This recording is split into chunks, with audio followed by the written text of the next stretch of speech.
Center. I'm Nika Baldicañas. And I'm Clinton Lucas. This is the CNN News Center, giving you the latest and hottest news.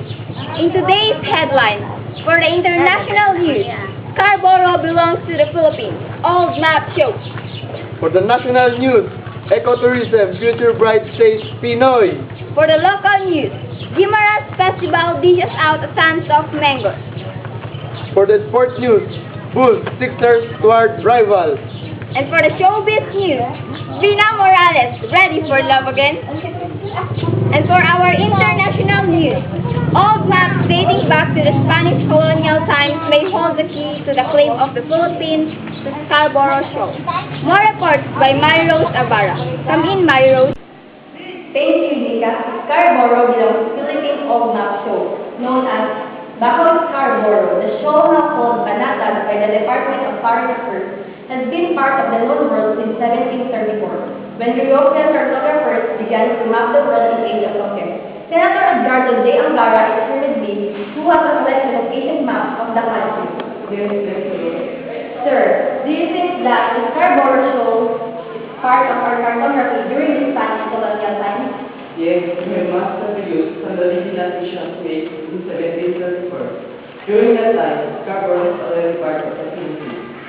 Thank you, sir. And aside from that, Nika, he said that as early as 17th century, it's already our map. All the cartographic maps subsequent to 1734 were based on Moravia maps. It was the mother of all maps. Mayrose Abara reporting. Back to you, Nika. For the national news, ecotourism, future bright says Pinoy. The future of Philippine ecotourism looks bright in part because of a tourist experience that may be likened to going back in time. More reports by Sheila Lab. Come in, Sheila. Thank you, Clinton. Speaking in the inauguration of the Puerto Princesa Underground River as one of the new 7 wonders of nature, Mr. Aquino said the DENR and the Department of Tourism are working together to promote other ecotourism sites. The President said the choice of the PPUR as one of the new 7 wonders of the nature reminds us of how truly blessed our country is, and how it is our task as Filipinos not to take 3 blessings for granted. And aside from that, Clinton, he also mentioned that we have to act as a responsible steward. That's all for the national news. Sheila May Laman reporting. Back to you, Clinton. Thank you, Sheila. Up next, for the local news, Guimaras Festival dishes out a tons of mangoes. Bulls, Sixers, Swartz rivals. Vina Morales, ready for love again? All this when CNN News Center returns. Video! 1, 2... Hiding fat? Useless or fat? We're back in the CNN News Center, being the record holder of the Guinness World Book of Records for the sweetest mangoes. The Guimaras Festival showcased different dishes out of a tons of mangoes. More reports by Jennifer Cababag. Come in, Jennifer. Yes, Nika, I'm here in Guimaras where thousands of tourists flock to celebrate Mangaan Festival in a sign that the island had recovered from one of the country's worst oil spill disasters. The Mango Eat All You Can Feast was the most anticipated event in the annual festival held from April 10 to 22 to mark the province's founding anniversary. Guimaras Governor Felipe Nava said, mangoes of the province would soon become a registered trademark. Provincial agriculturist Ronnie Morante said at least 9.1 metric tons of mango were consumed in the Eat All You Can event. And Nika, Morante also said that the production of Guimaras mangoes, known for their sweetness, had increased last year to 8,701 metric tons. Jennifer Cababag reporting. Back to you, Nika.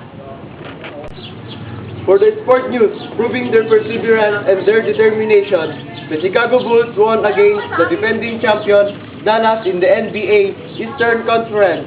2.5 games. More report by Sharon Talamayan. Come in, Sharon. Clinton, the Chicago Bulls held a fourth quarter rally to beat the Dallas Mavericks 93-83. Lowell Deng scored 22 points and Richard Hamilton added 19 for the Bulls who have 2 games left in the regular season against the Indiana. And lowly Cleveland and nearest rival Miami has 3. Rick Nowitzki scored 17 points to lead the Mavericks.